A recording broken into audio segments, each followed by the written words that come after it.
BRS party అధికారానికి దూరమైనా సరే కానీ ఆ పార్టీలో దళిత నేతలకు అవమానాలు మాత్రం దూరం అవ్వడం లేదు. గత 10 సంవత్సరాల్లో బీఆర్ఎస్ పార్టీ గవర్నమెంట్ లో చాలా మంది దళిత నేతలను కొన్ని చోట్ల అవమానించడం మనం కళ్ళారా చూశాము. బహుశా అదే కావచ్చు ఈ ఎన్నికల్లో బీఆర్ఎస్ పార్టీ ఓడిపోవడానికి కారణాల్లో ఒకటి. అయితే తాజాగా అలాంటి ఘటనే మరొకటి వెలుగులోకి వచ్చింది. సాక్షాత్ సిట్టింగ్ ఎంపీకే అవమానం ఎదురయ్యింది.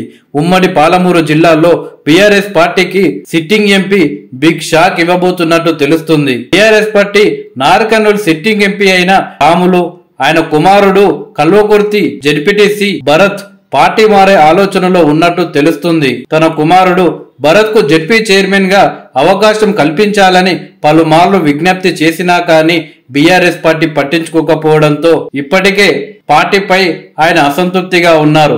గత అసెంబ్లీ ఎన్నికల్లోనూ అచ్చంపేట నుంచి బీఆర్ఎస్ పార్టీ ఎమ్మెల్యే టికెట్ ఆశించి భంగపడ్డారు. అయితే ఇదే సందర్భంలో పి రాములకు మరొక చేదు అనుభవం ఎదురైంది.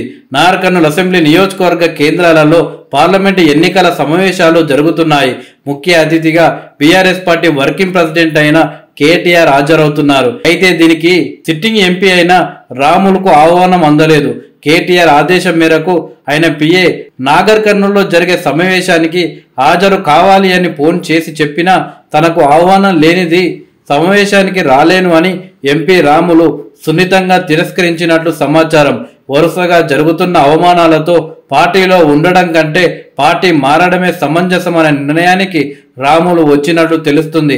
అనుచరులు అభిమానులతో చర్చించి నిర్ణయం తీసుకోబోతున్నట్లు టాక్ వినిపిస్తుంది.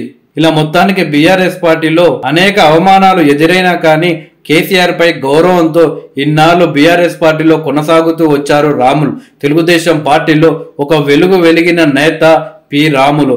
అలాంటి నేతను బీఆర్ఎస్ పార్టీలో ఈ రకంగా అవమానించడం ఏ మాత్రం కరెక్ట్ కాదు అని బీఆర్ఎస్ పార్టీపై మండి పడుతున్నారు అచ్చంపేట, నాగర్ కర్నూల్, అలాగే కల్వకుర్తి, కొల్లాపూర్ ప్రజలు. బీఆర్ఎస్ పార్టీలో ఉండడం కంటే పార్టీ మరి కాంగ్రెస్ పార్టీలో చేరి మన నియోజకవర్గాల అభివృద్ధికి పాలు పంచుకోవడమే బెటర్ అని రాములకు ఆయన అనుచరులు సూచిస్తున్నట్టు తెలుస్తుంది. పదే పదే అవమానం ఎదురయ్యే చోట ఉండడం కంటే పార్టీకి రాజీనామా చేయడమే బెటర్ అని ఆయన అనుచరులు రాములకు సూచిస్తున్నట్టు తెలుస్తుంది.